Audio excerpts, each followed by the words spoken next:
Good morning sir. आज हम दो टॉपिक कवर करेंगे। First one is the difference between porous material and non porous material. Second one is the sensitivity. So पहला है हमारा difference between porous material and non porous. Porous material जैसा कि नाम से ही विदित है, porous in the sense pore अर्थात रंध्र, मतलब एक ऐसा मटेरियल जो रंध्र युक्त होता है, इस प्रकार का मटेरियल ही पोरस मटेरियल कहलाता है। एक एग्जाम्पल के माध्यम से हम समझेंगे कि जैसे कपड़े में अगर हम वाटर को डिप करते हैं तो हम क्या देखते हैं कि उनमें जनरेट वाइड में वाटर फिल हो जाता है, अर्थात जो क्लॉथ है, जो कपड़े हैं, वो एक पोरस मटेरियल हैं।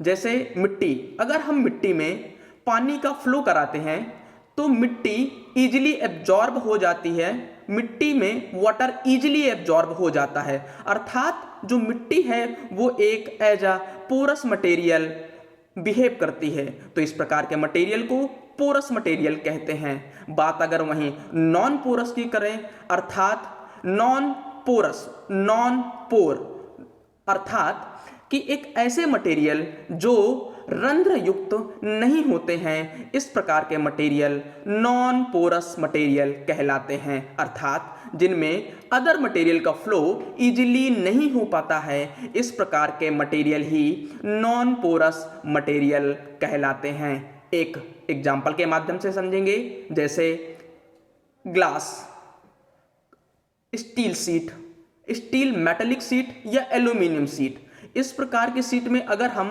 वाटर को डिप करेंगे, वाटर में डिप करेंगे तो हम क्या देखेंगे कि ये जो सरफेस है इसमें इजीली वाटर एब्जॉर्ब नहीं हो पा रहा है। तो इस प्रकार के मटेरियल हमारे नॉन पोरस मटेरियल कहलाएंगे। वुडन को दोनों में रखा जा सकता है, चूंकि वुडन में रेसे डेवलप होते हैं जो कहीं ना कहीं वाटर को एब्जॉर्ब कर लेते हैं, चूंकि उनमें कैपिलरी एक्शन के कारण वो इजीली वाटर को एब्जॉर्ब कर सकती हैं। बट अगर हम उसमें वार्निश कर लें तो वो भी as a non porous material के तरीके बिहेव करने लगती है। So the second question is the sensitivity. Sensitivity अर्थात संवेदनशीलता।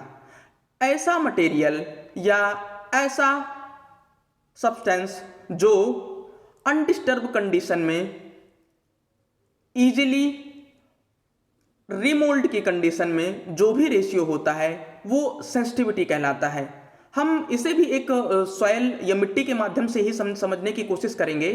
जैसे आप सॉइल को ले लें, वो अनडिस्टर्ब कंडीशन में और उसके रिमोल्ड कंडीशन में जो भी रेशियो होगा वही उस सॉइल की सेंसिटिविटी कहलाएगी। अर्थात अगर आपने कहीं पर सॉइल को एक्जावेट किया या खुदाई की तो हम पाते हैं कि कहीं ना कहीं उसके होल के वॉल्यूम से जो हम सॉइल को एक्जावेट किए हैं उसका वॉल्यूम कहीं ना कहीं हमें ज़्यादा मिलता है, अर्थात वो सॉइल एक डिस्टर्ब कंडीशन में आ चुकी है। लेकिन अगर उसी सॉइल को उस गड्ढे में फिल करते हैं तो उसमें उसको फिल करने में जो रिमोल्ड करने के बाद जो भी सैंपल होगा उसके रेशियो को ही हम सेंसिटिविटी कहेंगे।